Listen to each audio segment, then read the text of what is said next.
Hello everyone, how are you doing? This is Daryl Guberman-CEO of GUBERMAN-PMC LLC, a quality consulting firm here in Connecticut. This video today is about the International Accreditation Form, sometimes referred to as the International Accreditation Farce. And mostly it is the International Accreditation Form, which the international acronym for it is It Always Fails. We have a serious issue that we're going to discuss today. Most of you aren't going to listen to this, and frankly, I don't give a damn, whether you listen to it or not. We've been talking about this for years now, and nobody listens, because when speaking the truth, it is many times like administering medication to the dead, as dear Thomas Paine would say. And now we're going to continue. This video today is about It Always Fails, and you will see why it always fails. The International Accreditation Forum and International Laboratory Accreditation Cooperation, and along with its underwriters, the American National Standards Institute and the American National Crediting Board, which ANSI took over complete control over ANAB in 2018. The reason why we do this and we keep on hammering at you is that we believe in there should be an international competition. Because if you have competitors out there other than ANSI-ANAB, and there are other 160 accreditation bodies that fit underneath the International Accreditation Form, which ANSI-ANAB takes full legal responsibility. We have several government contracts that state ANSI-ANAB are underwriters for the International Accreditation Form. We also have several websites that stated that as well. So if there's any liability there, it falls on them, and they don't want you to know that. So if you're trying to sue China over the Wuhan COVID-19 release, they're the ones, ANSI-ANAB are the ones to go after. And I will be your expert witness, 203-556-1493, or Daryl, D-A-R-Y-L, TQRS at yahoo.com. We're going to continue on. You have the IAF and you have the International Laboratory Accreditation. You have Joe Bathia, the CEO of ANSI, always saying that we need global harmonization of quality. Yet you look at the IAF that has many different Muslim countries on board, yet they don't have Israel. You look at ILAC, the International Laboratory Accreditation Cooperation, or as it's fondly, its actual international acronym is Laboratory Accreditation Credible? They do not allow Iran on board. The reason why I'm talking about this is I'm talking about it as a quality professional. Why don't they allow Israel on the IAF? Yet Israel is the head of the International Laboratory Accreditation Cooperation. And on top of that, it's disgusting. We are not in quality. We don't give a shit about the politicians. Yet it appears ILAC cares, and it appears that the IAF cares. Why? Because they are controlled and manipulated by ANSI-ANAB. It's a fact, yes. Don't let anybody kid you. They put all these acronyms to do this to you. Obfuscation. I am not going to go through this. I'm not going to read it. You can read it. That's what they do. I find it, quality is not about the politicians. Quality is to move humankind forward. But there are too much politics involved with this. Too many people who are incompetent sitting on these boards. Too many people rubbing each other's back, interlocking directorates, and you're going to see in this presentation, and I hope to keep it under 10 minutes, but when you have something that it always fails, and you have Boeing fudging documentation, you have Lockheed Martin, and these organizations, corporations, I'm telling you, sit on ANSI's board, right over by the accreditation body that they shove down your throat, okay? In fact, on the supplier portal on Boeing, it says must be ANSI, ANAB, or international equivalent. And you find out the international equivalent could be Pakistan if you want, or Iran.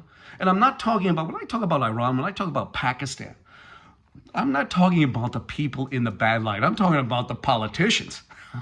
Just like here. Same thing. Same thing.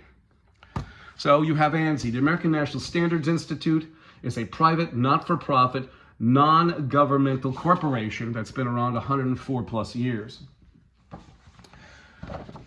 In 2015, Randy Doughtery, then the vice president of ANAB, the chairman of the IAF, and also the principal on the International Accreditation Forum, Tax Form 990, handed over leadership to this guy, Jianhua, who's been involved with our quality since 1994, Communist National. At the time, Jianhua was not just the IAF chairman, he was also the chief executive of the China National Accreditation Services in Beijing, China, which certified the suspect lab in Wuhan, China. We've heard, and I've read in other ones, you can find it on ILAC, the one that we just did, is your laboratory accreditation credible?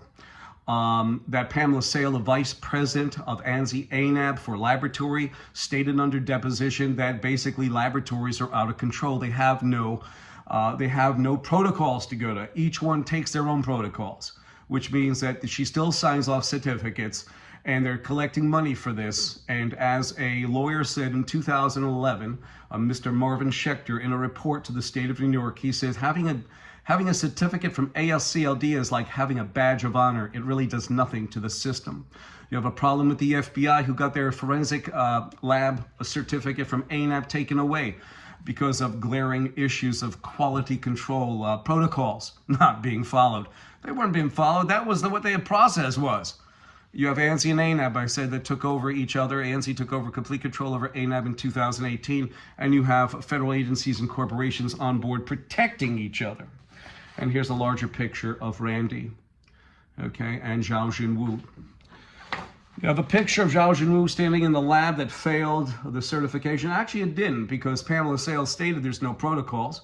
In 2017, U.S. government officials were over there, and the Chinese technicians said that they don't have enough qualified people handling those types of level 4 viruses. So even the Chinese were begging, yet they still issued a certificate in 2017. You have the factor that Zhao Jinwu is a Chinese national communist. He's got to report to this guy who's got, China has China National Intelligence Law, Article number 7, which mandates espionage.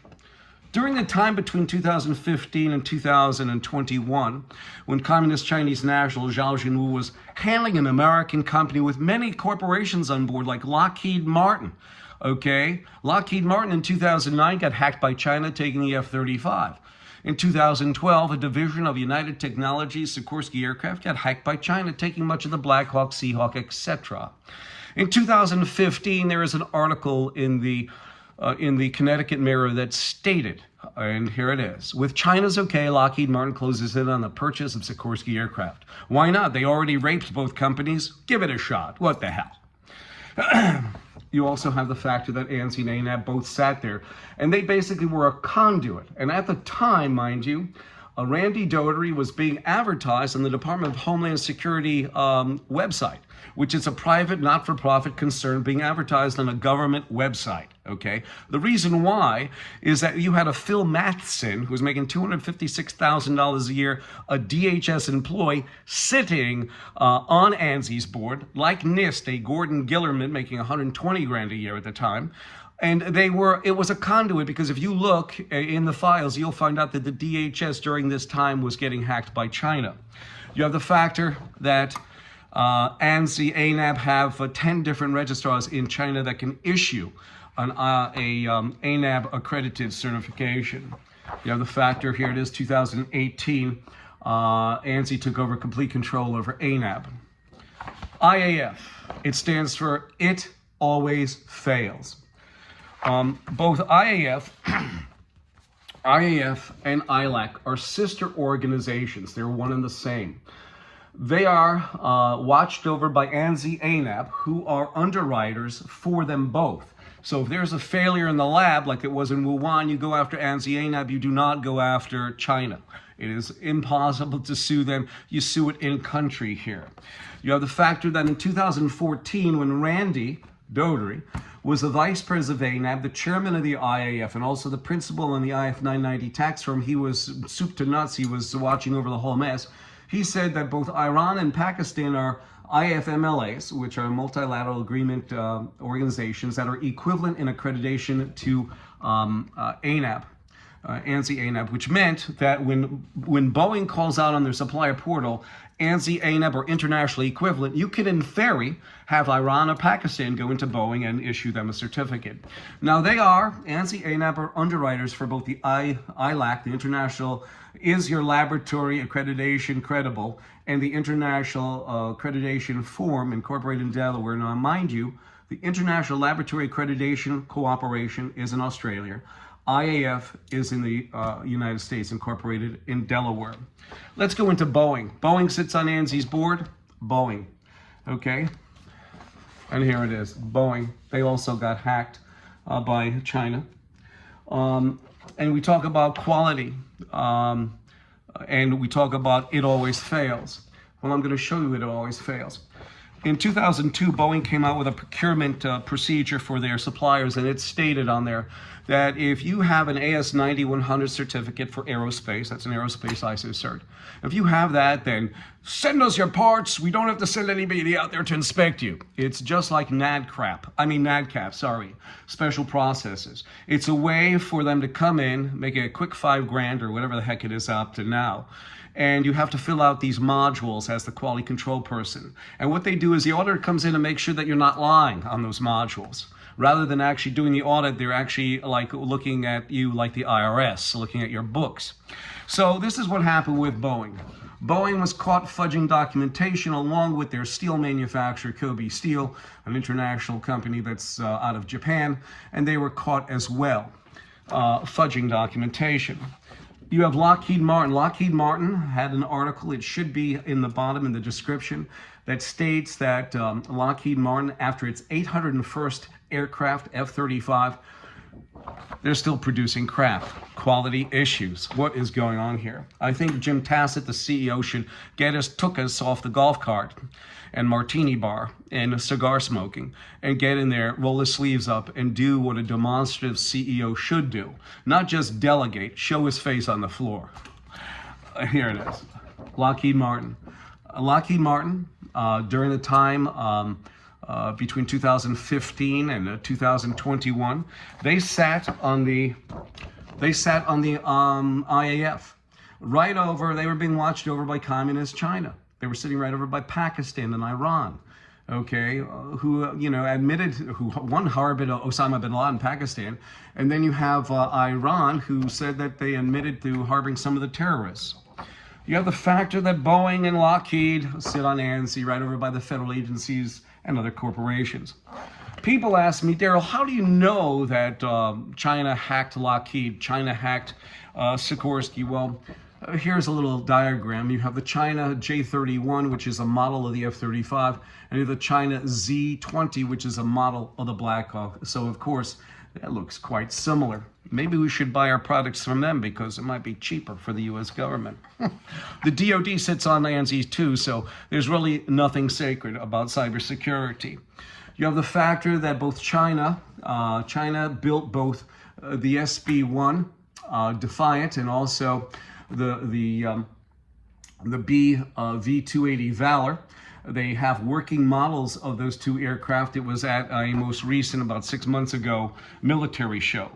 And here goes a good one. Johnson & Johnson. Johnson & Johnson sits on ANSI's board right over by the FDA, CDC, NIH, DOJ, FBI, right? They skipped quality processes and standards. In fact, that 60 million vials went up to 75 million that they had to recall because of skipping quality processes and standards. So what do you call this? It always fails. An ILAC is laboratory accreditation credible? It is not. You have Pfizer. Pfizer, who sits on ANSI's board, and this is absolutely despicable. There you go. Skipping quality processes and standards, and unbelievable. Unbelievable stuff you have here. Right over by the FDA, right over by the CDC, NIH. Those federal organizations have failed us. You have NIST that sits, a Department of Commerce organization. The Department of Commerce runs NIST. NIST sits on ANSI's board. And I'm bringing this up because I think it's absolutely deplorable that our government is basing everything on the NIST SP800 for cybersecurity, because they can't keep their shit together either, because the National Vulnerability Database was hacked. And it's absolutely terrible that our government is going to NIST for their cybersecurity. My telephone number is 203-556-1493.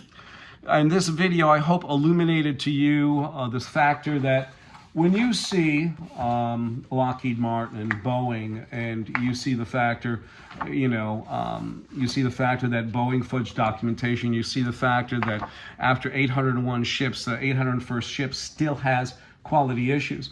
And you take a look at all this mess, and you say to yourself, what is going on here? There's a definite problem.